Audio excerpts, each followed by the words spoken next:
Hey there, Liron here. Thank you for joining me in today's video. In just a moment, we're gonna jump into a snippet of an interview I did with the amazing Tom Shepard. Now, he's a great artist. You definitely want to check out his YouTube channel. Has a lot of excellent videos showing the process, discussing different aspects of it, and I do feel like we have a similar way of thinking. So if you enjoy my videos, you'll probably enjoy his videos. And we have collaborated before on a video, and then he invited me over to his podcast to do a full interview. It was a long conversation and a very enjoyable one. You'll see a lot of laughs and really a good vibe. And in this particular snippet that I want to share with you, we're talking about the importance of failing and how it's not that big of a deal and you always have another shot at it, at another version of the same painting. We're talking about the importance of focus and immersion and how that can make a huge difference in your result. And it is something that, if you've been following my recent updates, you know I've been implementing, dividing my weeks into a business week and an art week, so that I can fully immerse myself in like a 5-hour long painting process or a 5-hour long session with multiple paintings. And one last thing we talked about is the roller coaster that is watercolor, and how the process is kind of something you have to devote yourself to and kind of hope for the best, but at the end of the way you get a beautiful result for it if you have devoted yourself to it. So I think you're going to really enjoy this one, and let's jump to it. Probably too high an expectation and then putting too much pressure on myself to achieve that, and then annoyed when I don't.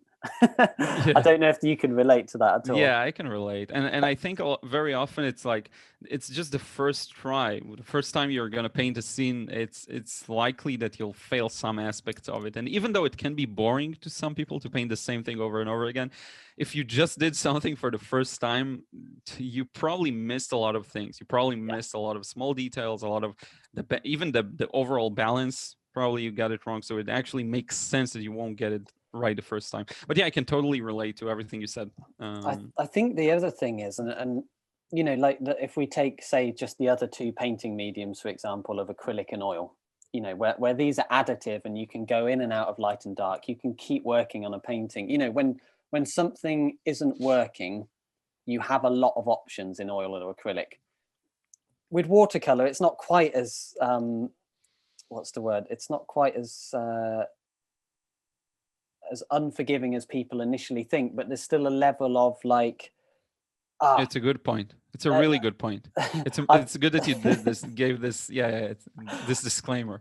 Yeah, yeah. Because people think it's completely awful. No, it's not. It's not totally unforgiving, but it's like, say for example, you've like the example I'll give is the one I did the other day, and I got to the end of the painting. I've just gone too dark in my midtones, for example.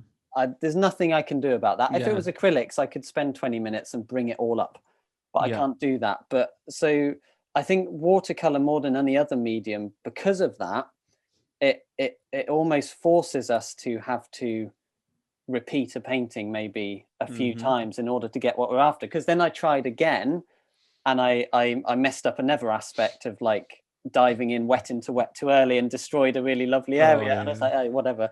But then beyond that, I was like, okay, don't go too dark, be patient, take that into the next painting. And then, like, you know, it lends itself to repetition, and with that repetition, development of style and understanding and stuff like that, more so than the other mediums where you can. And when I teach acrylics, I just tell people, just keep piling the paint on till it works. you can do that in acrylic. Just keep getting it on there until it looks good. It's not so applicable to watercolor. Yeah, the way I like to look at it is, it's funny. It's like a roller coaster. You just go on it. You have to go through it, and then you finish. And you can't take a break. You can't go back. I mean, you can take a break, but every session is a roller coaster ride. You're there, you're doing the thing. You have to be very observant of what's going on paper, not even on a conscious level. You know, you're just kind of being in the process. And it's a whole different topic, but distractions like even filming yourself and stuff like that can really get in the way. If I know that I'm painting just for myself, by myself, nice music that I enjoy, I'll be able to really observe and be one with what's going on paper, and then I can get that perfect result. But it is a fully immersive process, and if you're not fully immersed, if you're just kind of doing it, you will be punished for it. So punished is definitely the right word, isn't it?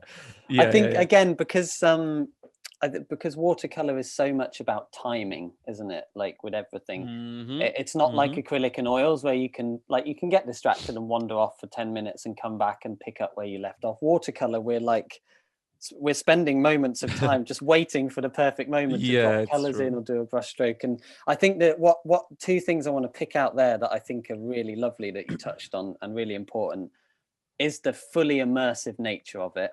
And also the focus that demands of us in order to get the results that we want.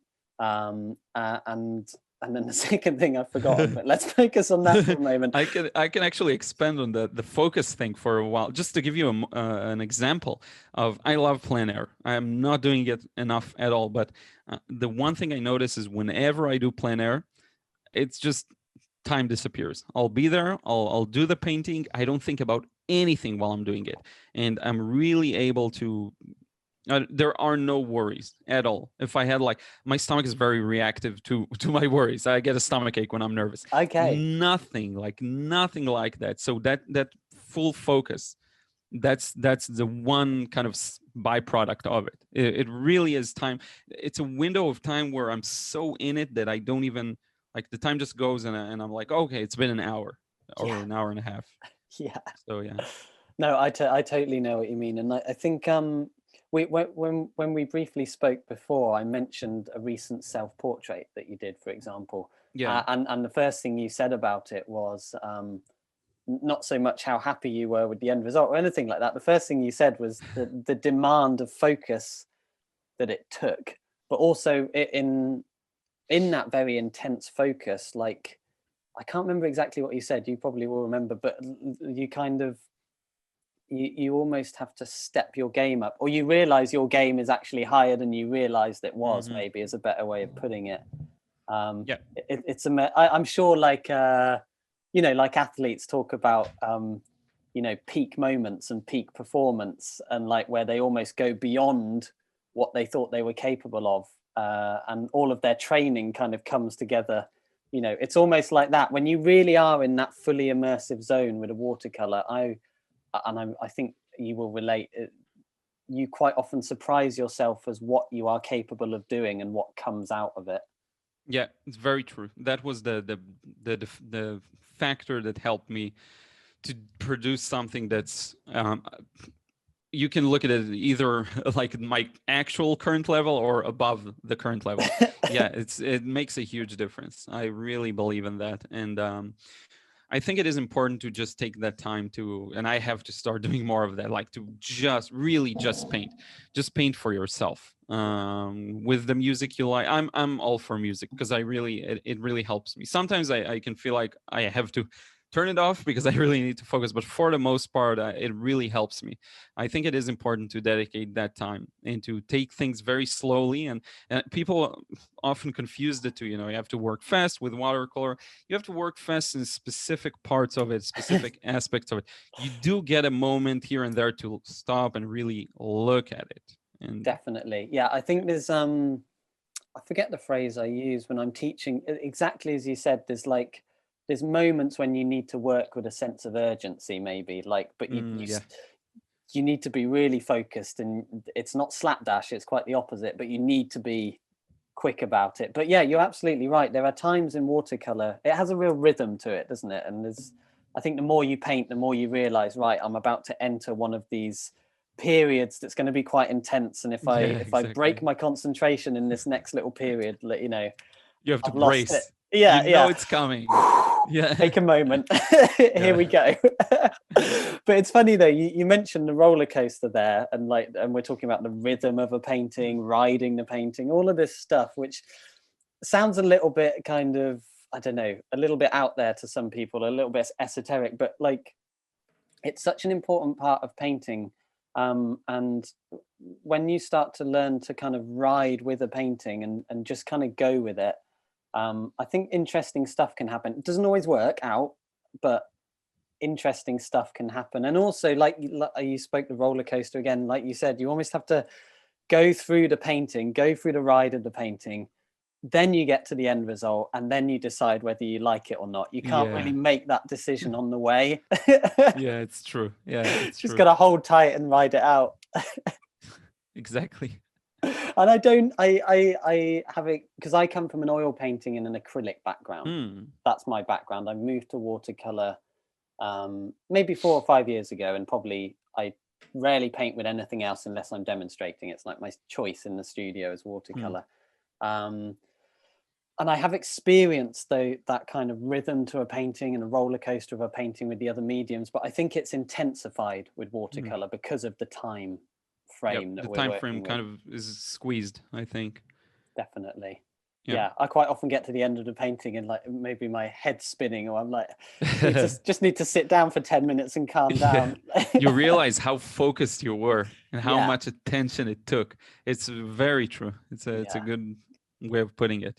Yeah, and it's for me it's one of the real joys of watercolor. What I love about it, it feels a little bit more wild on that sense as well. It's kind of like just gotta and go it's with true it. that you can't really see it clearly until you finish. Maybe even take a break, come back, visit it. Because again, with the other mediums, if the process is days or months even, then you're so close to the painting, and you take those breaks. You go to bed, you wake up the next day, you reassess. But with watercolor, if you painted something in an hour and a half, after an hour and a half and 3 more minutes, you won't still be able to see it cleanly. It's so condensed. You have to maybe take and it probably happens to you all the time. I don't know. I just hear it from so many people that you dislike something, and then the day after you look at it and wow, it's actually pretty good.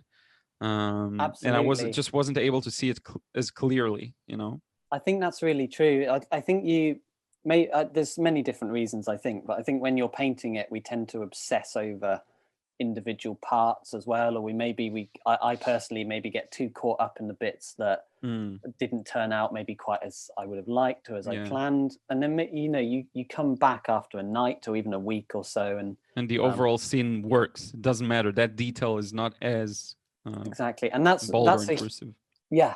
And isn't that a hugely important point for people at any level of painting, is to remember that the whole picture is so more important than the individual parts within it, isn't it? That's a huge issue. That's a huge issue for people, and because you have to make that decision very early on to really have it's like the painting works on a fractal level, I guess. Yeah. When you look at it as a whole, then when you look at a part of it, then when you look at a part inside a part of it. But you have to first lay down something that clearly, very often with portraits, it's going to be the light and shadow on the face. You have to sometimes make that decision very early on and stick to it. Kind of like, I love to equate this, and I don't know if you can see that analogy, you probably will be able to gesture drawing, where you start a figure drawing with a gesture, and that dictates the overall motion, and then you lay on top of it the anatomical details or whatever detail you want, and it still follows that gesture all throughout it. Same thing with watercolor. You place the drawing, but you know where the light and shadow is going to be, and that has to register from afar. To me personally, I want it to register from afar. You have to immediately notice that, and the rest just works to serve that gesture, so to speak. It's almost like writing an outline to a story. If you have a story you want to write, the outline is the gesture, and the details have to follow that. The reason you do an outline is because it will help you to put in the details and make sure you get to an end result that you planned. Definitely. I suppose. That's and a great you do way need of some flexibility, but overall, I think that's such a great point. It's like, because people fall into the trap of being detail driven at the expense of exactly as you said, driven. And do you how much preparation, say you're going to a more finished piece, for example, or you want to create a painting that's just for you and you're painting it for that reason, do you do much planning or studying? Do you do not-and sketches, work out light and shadow, or are these things that you're just in your head as you move into the painting? That's actually a great way of framing the question, because very often, again, for the quicker ones, I won't do it. But for the ones that I am planning on putting more time and effort into, whether it's like a commission or even a painting for friends, like I did for a couple that got married, a couple of friends, I made a painting for them, I knew it's going to be an impactful one. And it was important for me. Yes, I will do a couple of more studies. A big part of studies for me is to actually just take the photo and look at it in black and white, and look at it posterized, look at it simplified in Photoshop. That helps me to see the overall, the gesture aspect of it. Like, what can I show? Like in the very first stage, when I decide, even just mentally, where the shadow and light are going to be, and how it's going to be a clear impression, or not even light and shadow, but rather foreground, background, some kind of a clarity to it. I will do that very often. What I love to do, and I think you'll find this kind of fun, I don't know if you do the same thing, but for larger scenes, what I like to do is to do a sketch of just a small piece of it. Like I'll choose, if it's like I did a lot of castles at the time, so I'll just choose a tower and I'll sketch that and then add light and shadow. And I feel like if I just do a couple of these really small snippets, if this is the entire scene, I'll do just a small part, not even like a half of it, just a really small part of it, like a 12th of it, and just capture a specific detail. And I'll do that for a few key parts, and then I'm like, okay, I'm ready to go. And it's Awesome. so funny. That's It's really almost cool. me telling myself that's the thing I care about in the painting, and the rest I can kind of trust myself.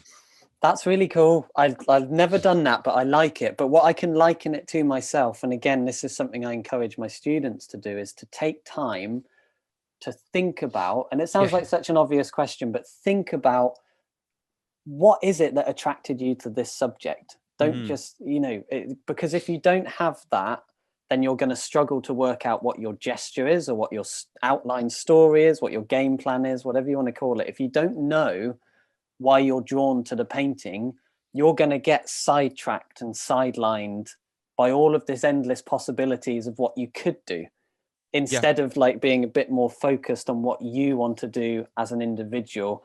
And I think that really keeps you on track. You can say, right, I'm getting caught up in too much detail over here. Is that helping my game plan, or is it a side product that I shouldn't be getting fussed up with? It's a real balance, because like you said, even if you have an outline story or a gesture, I really love that expression, a way of putting it, but yes, there's like room to be creative, and there's room to take diversions and maybe go in a different route, but there's quite the line between like happy little diversions and going off on a slightly different route, versus getting completely caught up and bogged down over here and forgetting there was even an initial road to start with, if that makes sense. Exactly. It all should serve that purpose, whatever that is. And sometimes I will have that diversion or complete change of gesture, and I'll decide on it because it works, and I'll be full in on it, and that's fine. And then I'll look at it at the end. I'll say, okay, that it worked out great, or it ruined it, and I should go back to the original plan and retry it. That's fine. And if you do make that commitment, make it. Like, go change the direction. Don't go, okay, maybe I should have stayed that way. It's fine. Do another one later. Yeah, absolutely. So thank you so much for tuning in once again today. I really appreciate it, and I do want to recommend you to check out Tom's channel. Link is going to be in the description box below. Also, I will link to the full podcast episode, which you definitely want to hear. Tom's post-podcast analysis of our conversation is excellent, and I didn't know about it because we just recorded the interview, but he went ahead and recorded another small segment where he talks about the different insights and the key takeaways, and I do recommend you check that out. And again, I want to thank you so much for tuning in. If you want to, please leave a comment down below. Let me know your thoughts. Let me know what things this made you think about, and if you want me to dive deeper on some of them.